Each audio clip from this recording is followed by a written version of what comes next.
Hi, I'm Tom Stevenson and welcome to Construction Business Management.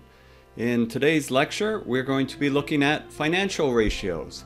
If you haven't been following along in the different videos, you'll see in the playlist in the description below a listing of the previous videos. So we're kind of far along in the financial statements, but we're going to dive into financial ratios and how they can be helpful for a business to understand what's going on. So we'll be looking at the balance sheet numbers particularly. We'll be combining that with the income statement. And if you're not too comfortable with those areas, again, there's some previous videos that'll help you out to get in alignment with that. But let's get started. Okay, so as I mentioned, we're going to be looking at the financial statements and ratios. And ratios are just a bunch of mathematical calculations that gives you indicators as to how the business is doing in specific areas. And I just want to say right now that one ratio doesn't tell you the whole story, but it can be a strong indicator that gives you the impetus to sort of dive deeper into, oh, I see a trend forming here. We seem to be low on cash, and what are some of the possible problems, and how do we rate compared to other companies in our industry this way? Is there something that we could do better at? Is there something that we need to advance ourselves on? Do we need more liquidity? Do we need a larger line of credit? Do we need to be able to collect more readily from our clients? Are we not doing that? Are we taking too long to pay our trades and suppliers? Are we taking too little time to pay our trades and suppliers? So it can give you some really good information that way that ties back into the business's strategy. So at the beginning of the course, we talked about mission, vision, setting goals, target. We talked about systems. Well, this will definitely tie into having systems in place and then being able to integrate that to help you get to where you want to go, how you want to scale your business, how you want to grow your business.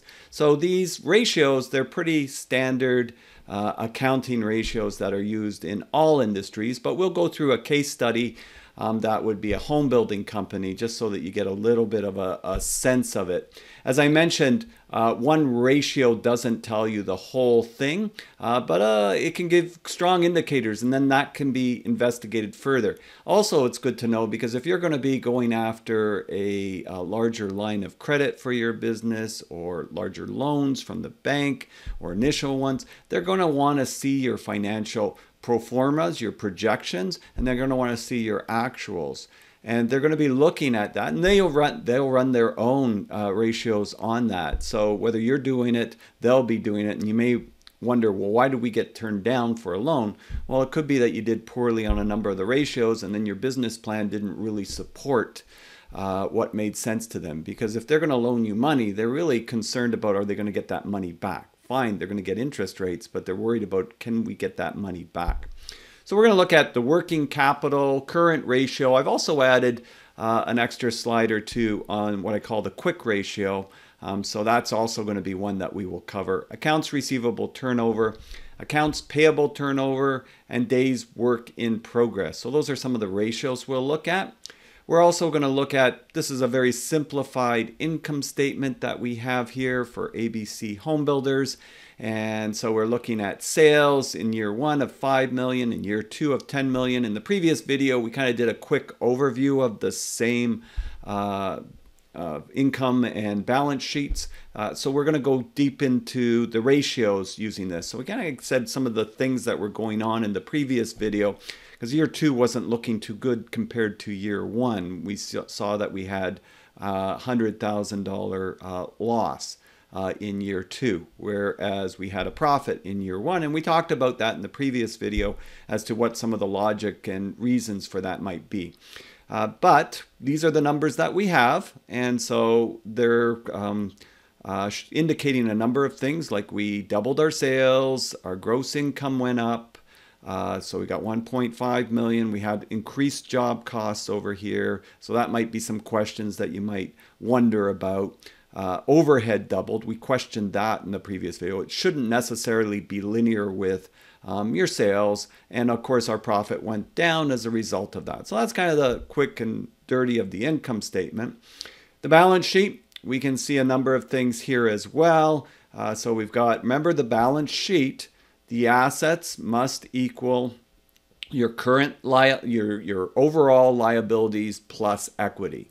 So the way a balance sheet works is current assets, so not current assets, your total assets, both current and long-term total assets must equal your total liabilities plus your total equity. And that's just financial accounting, the way it works with a balance sheet.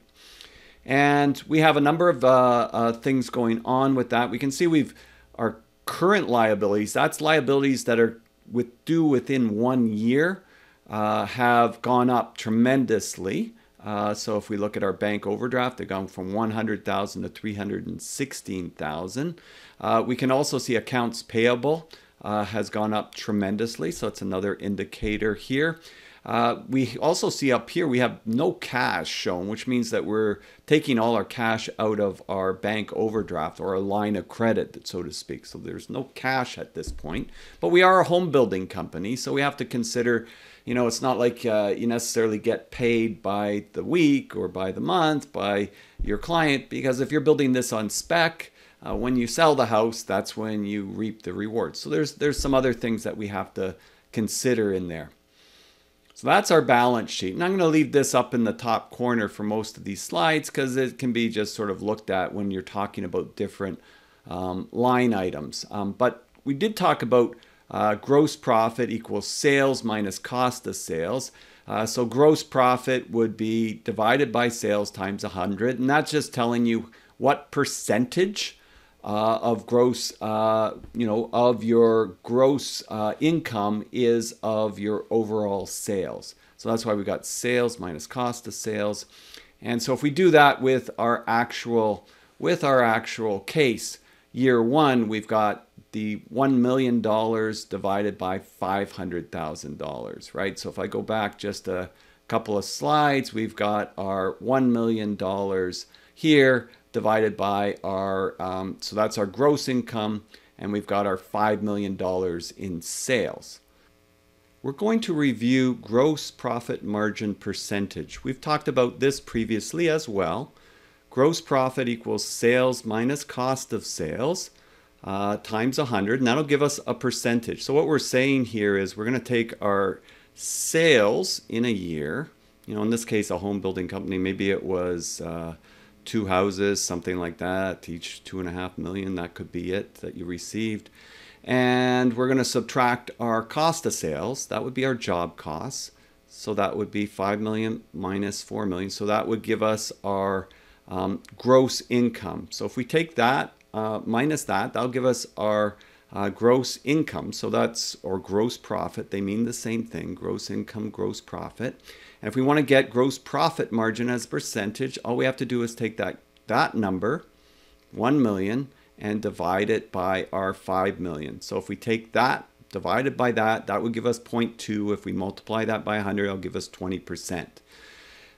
We just need to remember, we don't want to confuse gross profit with net profit. Net profit does not include overhead, whereas gross profit does. But it is an indicator telling you from year to year, quarter to quarter, however you're measuring it, what percentage is going towards your overhead and profit, and what basically is left would be what's going towards your direct job costs. So it gives you a good indicator, if you're getting too fat with your overhead, or if your overhead and your profit are tightening up and getting to be a smaller amount. It's one indicator, so it's good and it's easy to do, as we just indicated.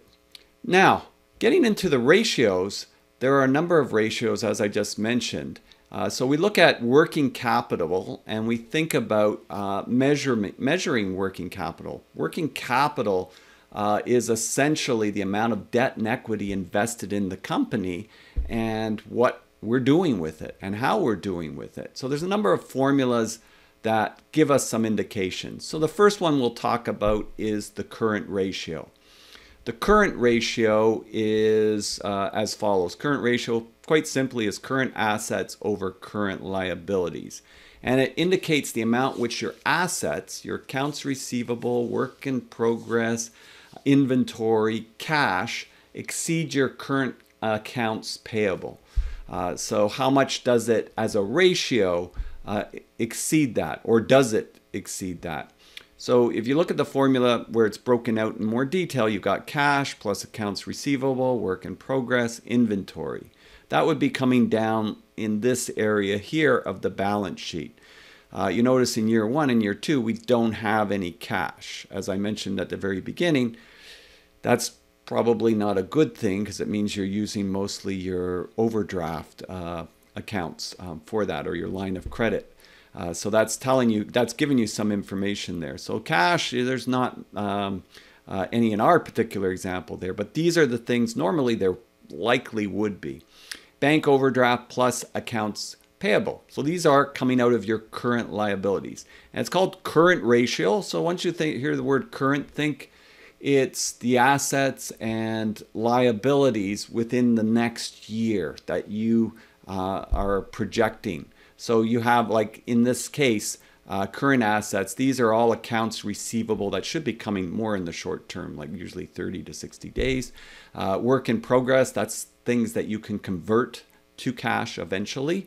Not long term, but within that 1 year period as it's mentioning. And inventory. So what have you got that's maybe you've got a bunch of materials that you've had delivered to the site, or maybe you've got in your shop a bunch of inventory. So that would come under that line item. And accounts payable, well, we're looking at accounts payable really things that's due within the next year. Current liabilities could be a number of other line items here, but these are the ones that we're using in our example. And if you have a ratio of 1.5, it really is just saying current assets are 1.5 times as large as current liabilities.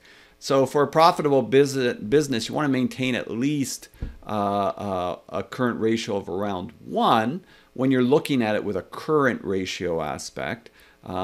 Banks may be looking at something more than that. But if you have much more than that, then they start to wonder if you are utilizing the money effectively, right? Like, why have you got so much in current amounts? Like you're sitting on a large stash of cash or something of that nature. They're not going to, though, look at it as negatively as they're going to look. This is where they'd really look at it negatively when it gets to be low.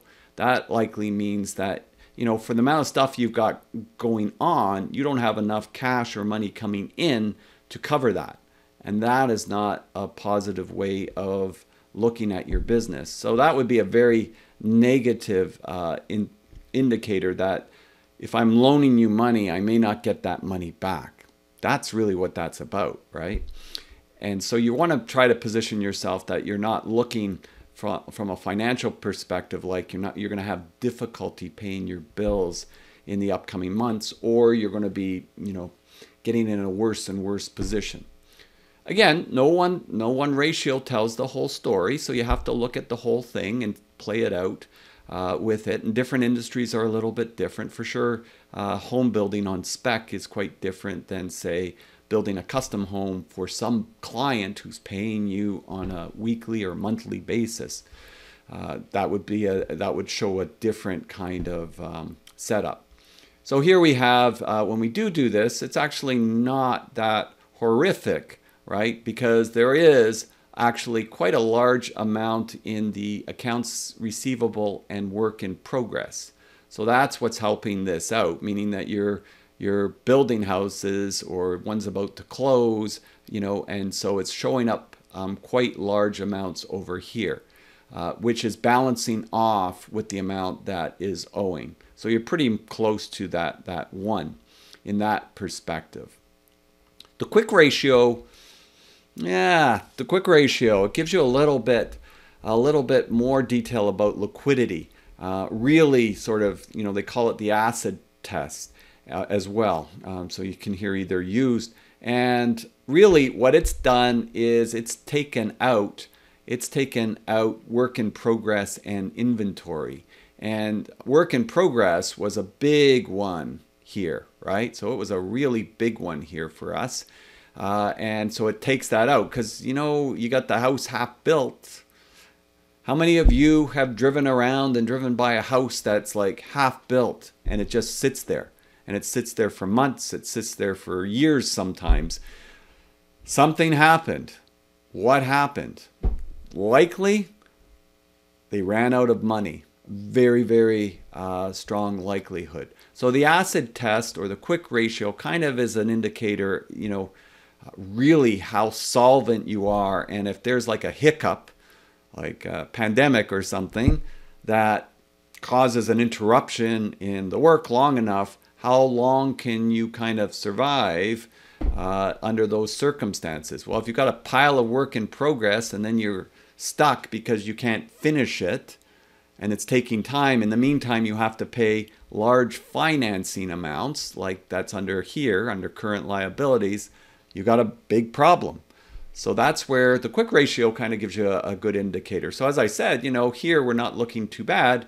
Here we're looking not too good, because we are looking at cash is king in all industries that way. So that would be something that would be concerning for a lender or somebody thinking of investing in this particular business. But it is one indicator, and construction deals with big amounts, and we do take periods of time before we can turn things from a work in progress to an actual finished good that is transferred. So those are other things that have to be considered in that process, but it is something to think about. Accounts receivable turnover. Well, this is a very interesting number here because it really is about how long does it take for you to turn over your accounts receivable. How quickly are you able to collect on it, right?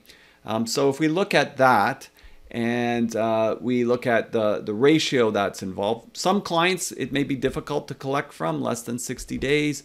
Large construction companies could be over 60 days. It does not make them a bad client necessarily.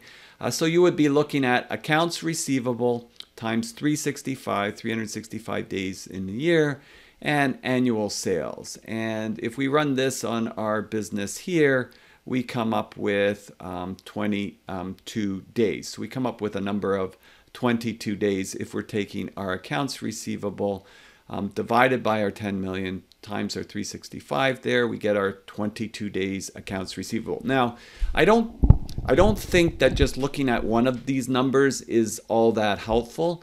It's very helpful though if you've been doing this for a series of years or quarters, if that's what you're measuring against, and you start to see the number growing. If it's 5 years ago, if it was 22 days, and then 4 years ago, if it was 30 days, and 3 years ago, 45 days, and 2 years ago, 60, and today, 90, that tells you, well, what's going on? Why is it taking longer? So you'd want to investigate. Is it because we're so busy we don't chase after the money? Have we changed the market sector that we're in? And in this particular market sector, it tends to take longer. What is it? What's going on? It's, again, an indicator that tells you it's a flag. Why is that going up? So if we start to see a little trend, and we talked about Stein's law, a trend will continue until it stops. If we see a trend starting and moving in a certain direction, then we can take action. We can investigate. Maybe it's something serious, maybe it's not.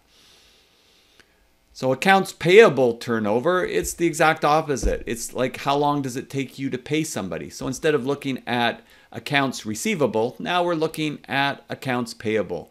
And we're taking the accounts payable times 365 times the annual cost of sales. And just going back to the previous slide, just to make sure we're clear, I got this from this number here, that 10 million, from our income statement that I have going back in the video a little bit, and it'll be coming up again on the screen soon enough. And it's for year 2 we're looking at, right? So remember, I've got at the top here, year 1, year 2. So this number here, the 600,000, which is your accounts receivable, I took from here, and then I got the 10 million, which is our annual sales from year 2 on the income statement. So we're doing the same thing here. The only difference is we're using accounts payable, right? And here we're using the annual cost of sales. So accounts payable and the annual cost of sales. We don't want the annual sales because the annual sales has other numbers on it. We want to look at the cost of sales because that's what we're paying out, right? We're paying our subcontractors, we're paying material costs, etc.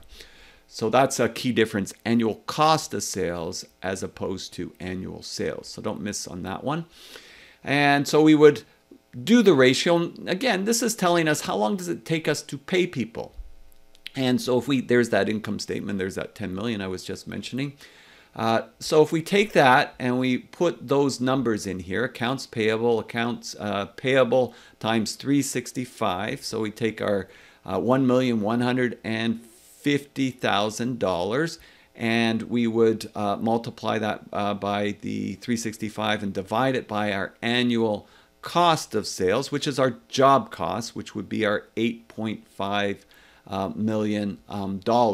So there's the numbers there, equals 49 days. Again, doesn't tell you everything, but it does tell you if you look from year to year. Oh, 3 years ago we were 30 days.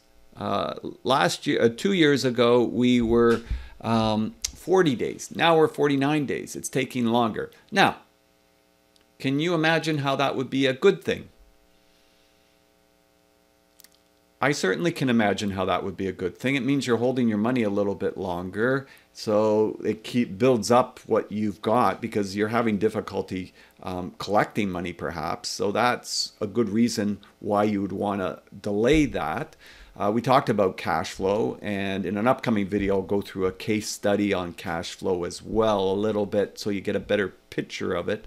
But just very quickly, if you can delay paying things, that gives you that money in the bank for that period of time. You've got a lot more liquidity then if something comes up. But if you're avoiding paying things by not paying your trades or not paying your employees, that's a bad thing because then these trades, they don't want to work with you anymore. They're worried you're going to go bankrupt or you're never going to pay them. They get very worried about that. They have businesses to run as well. So that could be a very bad thing. But if you were savvy enough to negotiate long payment terms with suppliers, etc., and you were successful at it, that's a good thing.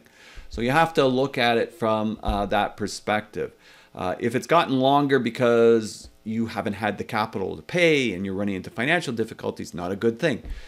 If it's because you've been sort of proactive at trying to negotiate longer payment terms, good thing. So you have to keep that in mind. And in some jurisdictions, you have requirements for how quickly this is supposed to turn over as well. Like in Ontario, Canada, recently we put in the new Construction Act. And so there's like a 30-day period where you're supposed to pay people if they've invoiced you during that time period. So it depends on your particular jurisdiction. There may be those kind of requirements. I doubt it. I think Ontario is just a little bit proactive on it. But that's another consideration if there's any regulatory requirements, and of course your contracts. But again, the contracts, that's where maybe you could negotiate longer terms that they're happy, they don't mind, but they're probably charging you more because they know they have to wait for it. They have to finance it. Usually these things, if with savvy people, with savvy business people to savvy business people, they kind of level out. So accounts payable turnover is very important, as is accounts receivable, particularly when you see a trend occurring. So if we think about negotiating credit trading terms with suppliers and subcontractors, we want to stick to them. We want to try to make sure that we meet those terms. We want to have a good credit rating. We don't want to have a negative credit rating. Also, we don't want to have people that are not happy working with us, but at the same time, we have to pay our bills too. So we want to bill and collect as aggressively as possible. That means if we have to have an invoice in a certain day, you do it. Myself, when I'm doing consulting, when I finish that day, I try to email out the invoice that evening. I just try to turn it over very, very quickly. What's the point? If I wait a month before I do the invoice, then it's going to take another month before you get paid. Whereas if I do it that evening, then it's going to come much quicker. And you have to look at the billings requirements. If you're a sub-trade working with a GC, what are they? Because sometimes the GC wants it by a certain date in the month. If they don't get it by the 15th of March, you have to wait till the 15th of April then, because that's how long they do it, and they've established that in their contract with you. So you make sure that you follow those requirements. I've seen lots of smaller sub-trades, they're lazy about it. You have to chase them to get the actual invoice because you want to get it off your books. But they're lazy about it. They don't get it out, and I wonder how much drops through the cracks and they never collect on. So those are usually businesses that run into trouble, and it goes back to what we talked about in the first lecture. You've got to work in the business and on the business, as Michael Gerber would say, not just only in the business.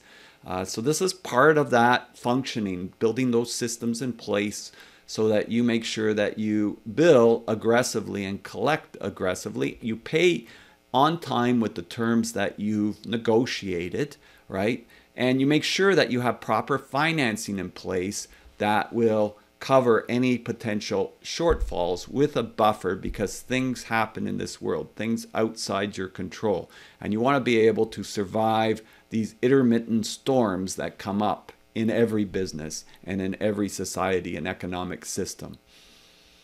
Days work in progress. This is another formula which is quite interesting.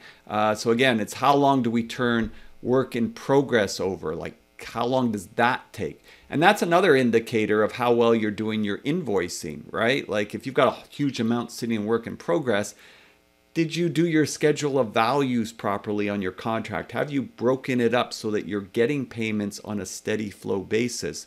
Are you leaving too much in work in progress? I've seen contractors where they get so far and then they go off on another job and it sits there and they really haven't got enough to bill on from this job, but they invested that much, so it takes a long time to get that cash back in their company. Meanwhile, they have to pay suppliers, they have to pay their employees, and so now they're borrowing that money and they're paying fairly high interest rates on it. And we've talked about how tight margins are on construction projects, so you don't want to waste unnecessarily. So that takes a little bit of strategic planning too in your business. So days work in progress, if we run that in this example here, we've got work in progress. There's our number here, year 2, and we've got our annual. Again, we're dealing with cost of sales here. So we're dealing with our annual cost of sales, which is our job costs, and we're dealing with year 2. So that's going to be the 8.5 million number that we're going to plug into there.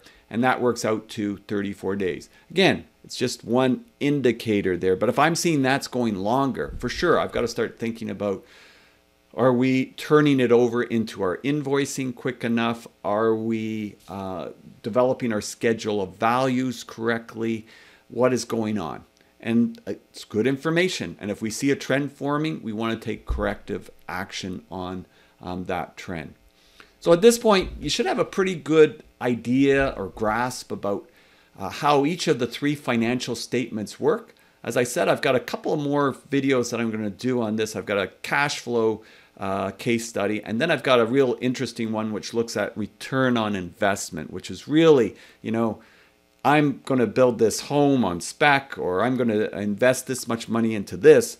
What kind of return do I get on that investment? It's really kind of why people get into business, because there's a substantial opportunity there. So we'll talk about that in an upcoming video as well.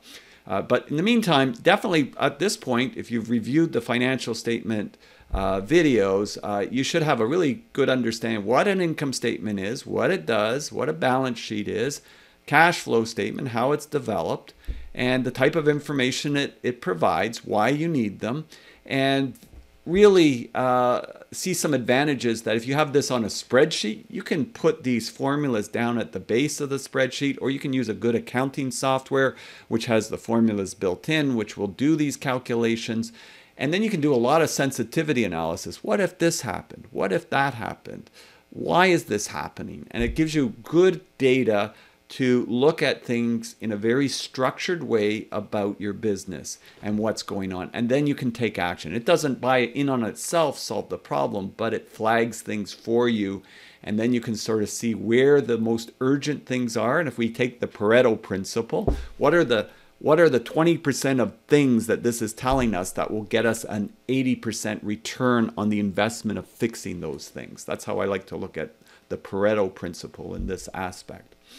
So it's also very important to seek a trusted accountant, somebody that you can discuss things with, that you can ask questions of. They're a financial expert on financial statements. They've spent their lives becoming experts in this particular area. Particularly if you have an accountant that's familiar with construction businesses, that's really helpful and important too, because they will have had a lot of experience in this area, and they'll spot certain negative trends, maybe even more quickly than you will. But at least you have a good foundational understanding of where that information comes from.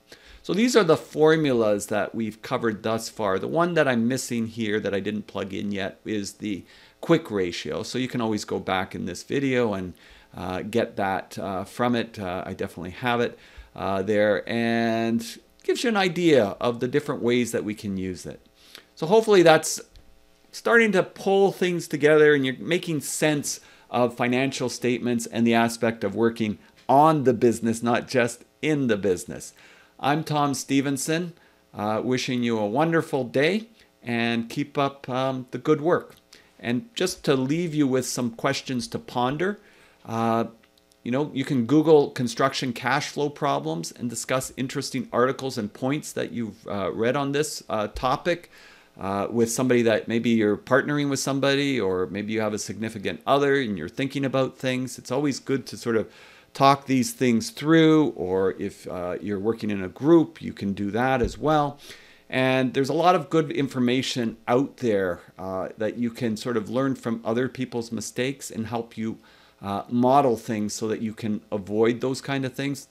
The unfortunate part is you find a lot of information on disasters, business disasters, and not as much good information on how to avoid them. But by reviewing those, it gives you some ideas of things you don't want to do. An excellent site too for really sort of diving deep, as I've mentioned in previous videos, is Investopedia. You can check out in more detail, more from an accounting perspective. It may not be construction specific, but it'll give you some good ideas in those areas. So once again, I'm Tom Stevenson, asking you to subscribe, look under the playlist, Construction Business Management, and click the notification bell so that you'll be notified of upcoming videos. Have a wonderful day. Bye for now.